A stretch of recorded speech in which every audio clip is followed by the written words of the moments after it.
Hello class and welcome to week 7 of Abnormal Psychology. This lecture video will serve the purpose as to reviewing your week 7 materials, but mainly I think I definitely want to focus on your capstone project. I just want to let you guys know that capstone project is due on week 8. Day 4, so that will be on Thursday. So it's very imperative for you guys to get started on that so you aren't missing out on your points and submitting that project late. But I do want to touch on a few things from week 7 and then I'll jump right into the capstone. So this should be a rather brief lecture video. And then of course during week 8 I'll touch on a little more topics for you guys. So let's jump right in. So for this week, you will of course have a couple reading activities. You'll have to read chapters 13 and 14. And those will be over your neurodevelopmental and disruptive disorders, as well as eating, sleep, and elimination disorders. And also, of course, you have a video to watch. It's a brief video over insomnia. And of course, you will need to log in through the library to watch that. Next, you also have a vignette over eating disorders. And like I said before, this isn't required. However, this is a practice. And it definitely will help you for your capstone and your overall understanding of how to diagnose and assess for eating disorders. You'll also have a video over anorexia. And of course you'll have your discussion board posts. This will be over, of course, anorexia versus bulimia. So I look forward to hearing your discussions and your thoughts on these disorders. So before we jump into the capstone, let's discuss a few things from the PowerPoints, shall we? Like I said, I really don't want to spend too much time this week because I do want to give you guys that time so you are able to start your capstones and ask me any questions that you have and things like that. So I'm trying to keep this fairly brief. Let's see. So for neurodevelopmental disorders, so those are, of course, many of you know specific neurodevelopmental disorders, and that those include, of course, intellectual disabilities, language disorders, speech sound disorders, and they typically have a childhood onset. So this happens whenever you are a child and you're, of course, developing your neural abilities and things like that. So those include, of course, autism, ADHD, varied specific learning disorders, development disorders, and also tic disorders. So they typically, some have a impact on the child's IQ, and it might be mild, moderate, severe, or even profound intellectual disabilities. So not all of these disorders affect the IQ, but they do have some impacts. And of course, most of the time, the factors of why this happens are unknown in about 30 to 40% of cases. And also too, same with autism. There's been a huge discussion on whether it's from vaccines, whether it's from genetics and things like that. But I talk about this a lot because if you think about it, back in, say, for instance, for my parents were alive, are still alive, but they were born and living around the 60, 70 age range, and they can't recall or remember that many people with autism. So it may be, something that was developed within the 80s and 90s, whether it's this food that we're ingesting, whether that's just genetic development of things.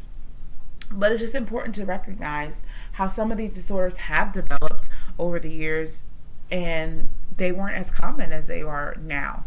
I know back then mental retardation was more common. So those things are, developing still today. However, autism, like I said, is fairly rather new to the psychology world. So it's important to recognize those and see, how and what may be the common denominator for those development of those disorders. So that's just an interesting tangent off of that. So let's see. Tic disorders are definitely, I wouldn't say interesting, but they do happen, specifically with Tourette's. I know there's a big segment on MTV about Tourette's and how people were talking about it.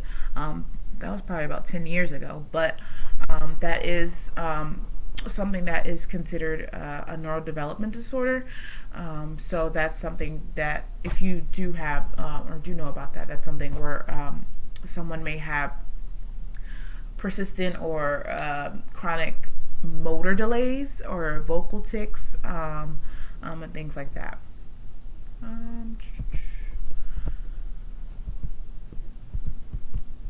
So speaking in terms of autism, so like I said before, that disorder wasn't as common as it was back in the day as it is now.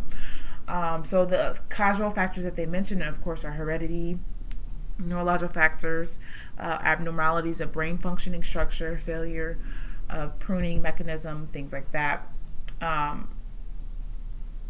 So, like I said before, there's no research connecting vaccines to autism. I know there's a huge no vax campaign. However, I do want to, of course, I want to do a little bit more research about whether or not those are related. I think that as the years progress, we'll finally have an answer as to where autism is coming from.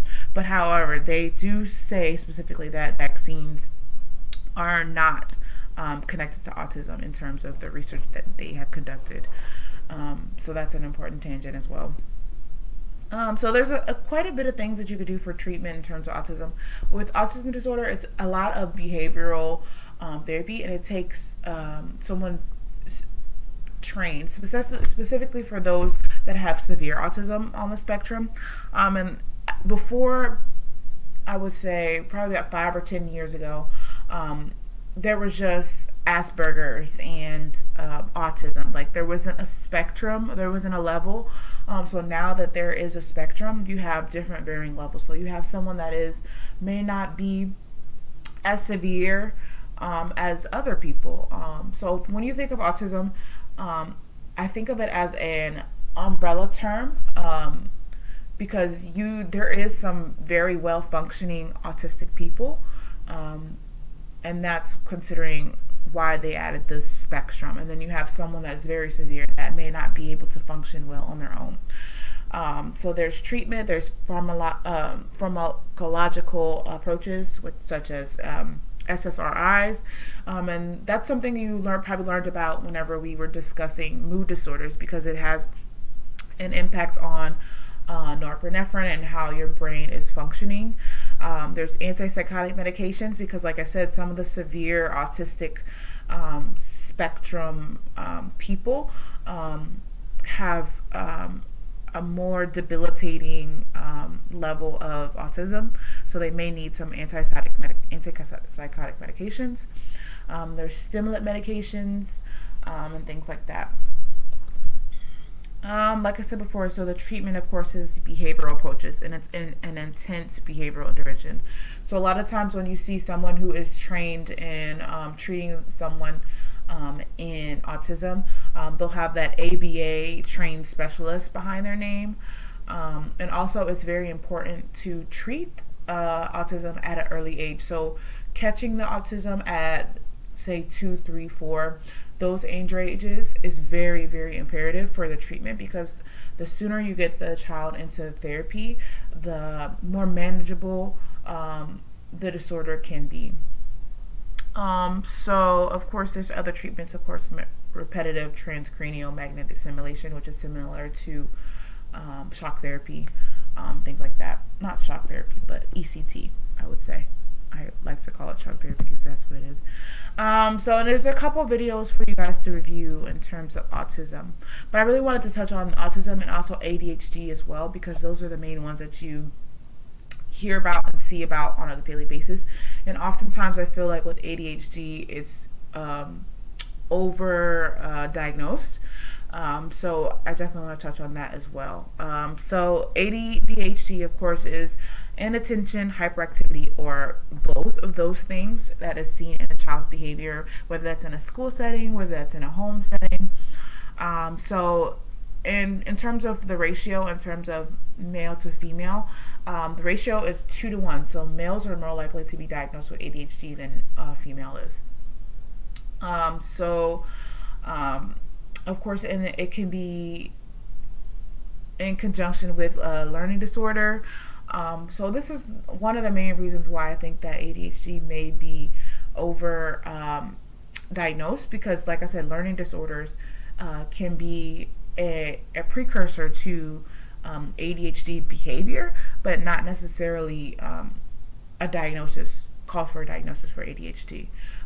Just because someone has a learning disorder, they may be frustrated, they may not want to do their work. Specifically, the one that I could think of, like dyslexia. Say, for instance, a child is having difficulty reading, and they just ultimately just don't want to do the work, and so they start acting out with bad behavior and things like that. So that may cause someone to think that they have ADHD when it's ultimately they're struggling with this learning disorder. They don't know how to voice their frustration or their struggles, and that's what turns into the bad behavior and things following that, the inattention, maybe hyperactivity, and things like that. So that's important to distinguish when you are treating clients or seeing children, that we aren't over-diagnosing for ADHD. And that could also be with conduct disorder or oppositional defiant disorder. So that's an important factor. And there's, of course, casual factors that they mention. Genetics. If a parent has ADHD or ADD, the child may have ADHD. There's family, school, and friend, peer influences. It could be your diet. I've seen a lot of studies showing, I wouldn't say vegan diet, but more like a less sugar, less carbs, and things like that. A gluten-free diet can help with ADHD. Maternal smoking may lead to ADHD, and things like that. Low birth weight and things like that. So those are some precursor factors to contribute when speaking in terms of ADHD. And I know I may be going through this rather quickly, but like I said, I really want to jump into your PowerPoint or your capstone so I can give you some in-depth discussion on that. So, of course, with ADHD treatment, there's stimulant medications, behavioral therapy that are contingent on management programs, and psychosocial intervention. So let's see. Like I said before, there's controversies with ADHD. There's an overdiagnosis of ADHD, and there's definitely an over-medication. Specifically, my nephew, he was diagnosed with ADHD whenever he was in, I want to say, 3rd, 4th grade. They put him on medication. He was loopy. He was out of it. He developed a rash around his mouth, allergic reaction from the medication. And ultimately, my mom was just like, no, we're not doing this anymore. And his mom was like, we're not giving him any more medication. He'll be fine. And ultimately, he was fine, with not severe, but with, just a little bit of more attention to him and some coping skills and things like that in terms of he had a little bit of anxiety about going to school. And he was also bullied in school. So, with a combination of a little bit of family love and things like that, he was able to be more dedicated and more focused in school. Not saying that all cases are like that, but I'm just saying specifically for some cases, there is an overdiagnosis, there is an over-medications. I don't fully believe, this is my personal opinion, that children 5 years old should be taking medication. But that's just my personal opinion. You don't have to agree with that or not. But I do feel like I said before, there's been studies of the overdiagnosis and overmedication of children. So that's important to note whenever you are looking at your vignettes, and if you are planning on practicing in the future, to just be mindful and wary of that. And I think that's all I'm going to talk about for this. Conduct disorder, pyromania. Everyone talks about fire setting and how it's more common, of course, in males, and it's can be contributed to ODD behaviors and things like that. So that's all for chapter 13. For chapter 14, it's on eating disorders and eliminating disorders. So you'll spend quite a bit of time on this chapter because you have your discussion board posts. So of course, the eating disorders and feeding disorders, you have anorexia nervosa, you have bulimia, you have binge eating, which is similar to bulimia, but not quite. You have avoidant and restrictive food intake. You have pica, which is very interesting, and then you have rumination disorder. So the three main features for anorexia are, of course, restricted calorie intake, insufficient food intake, and trying to maintain a normal body weight.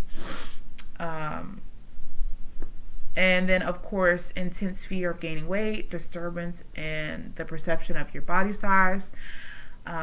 So in terms of anorexia nervosa, there's two types. There's the restrictive type, what many people know about, of not eating, not having any nutrients in your body. And then there's the binge eating purging type. So you do have some anorexia nervosa clients that do partake in the binge eating. They'll eat a whole bunch of stuff and feel really bad, and then they'll throw up. However, that is not considered a bulimia, because that is not the main precursor to anorexia. It's just a pattern that they may participate in. So that's an important note about that. Let's see. I think that's all I'm going to talk about for that. And of course, bulimia is the binge eating and the purging. And of course, there's so many casual factors in terms of anorexia and bulimia. Childhood physical or sexual abuse. For instance, if they are experiencing some type of abuse, their eating is the only thing they can control. And I've seen this a lot with eating disorder clients. Their main focus is having something to control, because they're always being controlled. They can't control the abuse. They can't control those factors in their life. So having something they can't control, whether that's gaining weight, they're eating, they can turn to eating disorders. Cultural factors are a huge thing, and I think in today's society, in body shaming and things like that, have a huge factor in the Instagram era, to where everyone wants to look like these Instagram models, when in reality, this is not the reality of what women's bodies look like. So I think that also has a contributing factor in eating disorders. Let's see. Pica is definitely interesting. It's a persistent, I would say, eating of I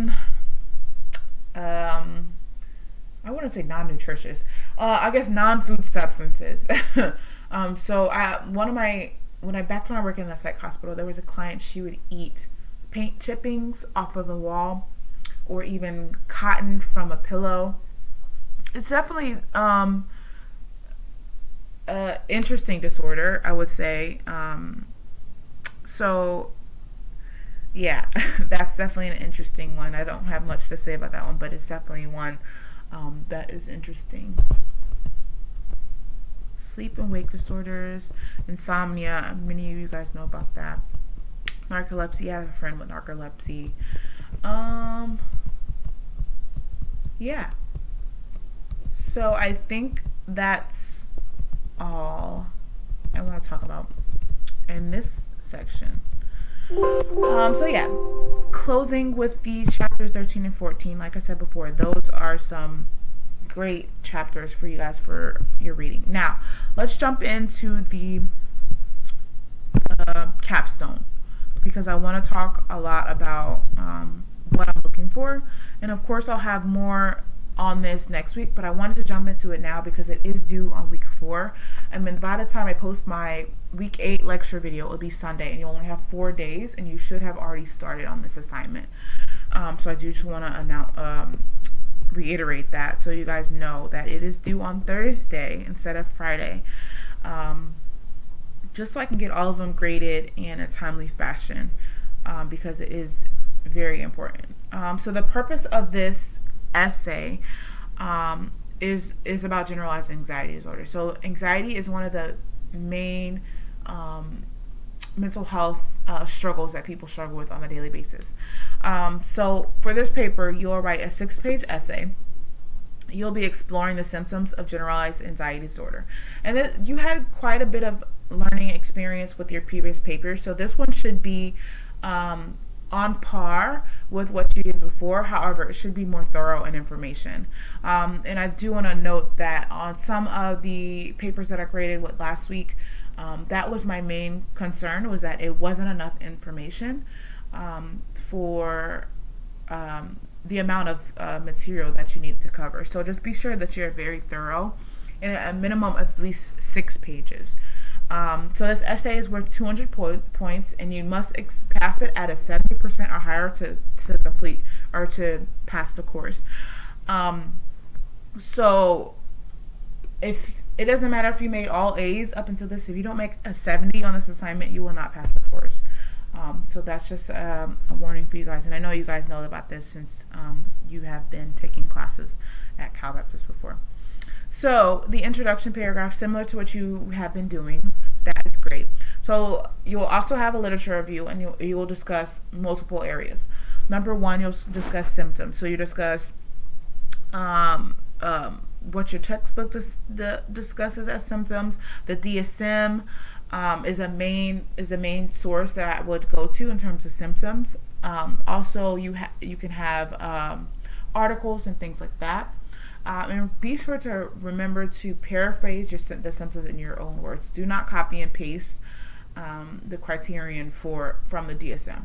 And that's important in terms of plagiarism standpoint, in terms of any writing assignment. Making sure that you are rephrasing them in your own words is very important. You'll also have your biological and genetic component, and you'll need at least 2 peer-reviewed sources outside of your textbook and not using websites. So you'll discuss what genetic factors have been identified in development or maintenance of anxiety. You also summarize the studies that you have been looking at, and clearly stating these biological factors and how they influence generalized anxiety disorder. So this is important. And also you'll need non-genetic and environmental factors. So of course you'll need an additional 2 more peer-reviewed sources, and you'll discuss environmental factors, whether that's they grew up in a harsh environment, they lived in a low-income neighborhood, they lived they were homeless, different things like that.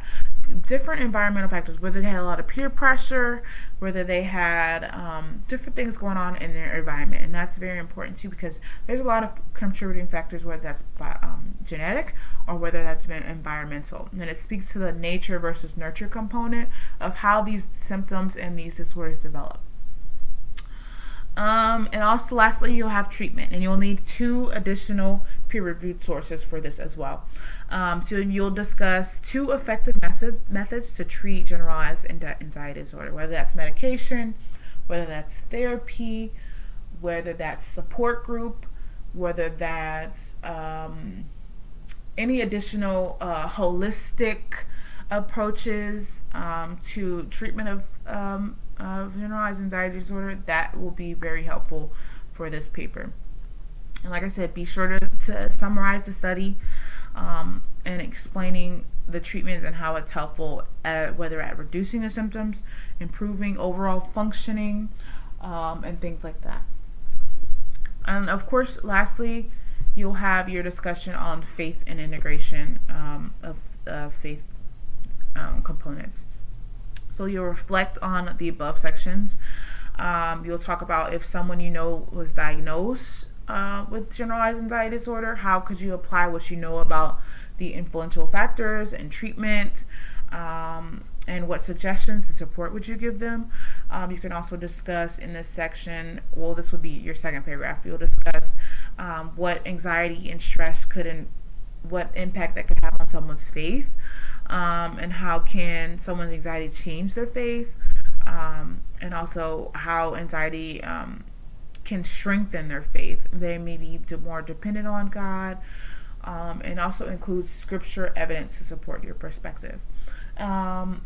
So that is definitely a great component to add in terms of this paper. As I mentioned before, this paper must be 6 to 7 pages in length. You'll need it APA formatted, of course. No abstract is required. You need a title page. Remember to include your header, your running head on the first page with your header and your title, and your page number. And on the second page, the running head is not needed, but you still need your title and your page number in the header, and following those on the rest of the pages. You'll need a reference page. You'll need to cite your references clearly in every single section. Subheaders are required. So you'll need an introduction paragraph.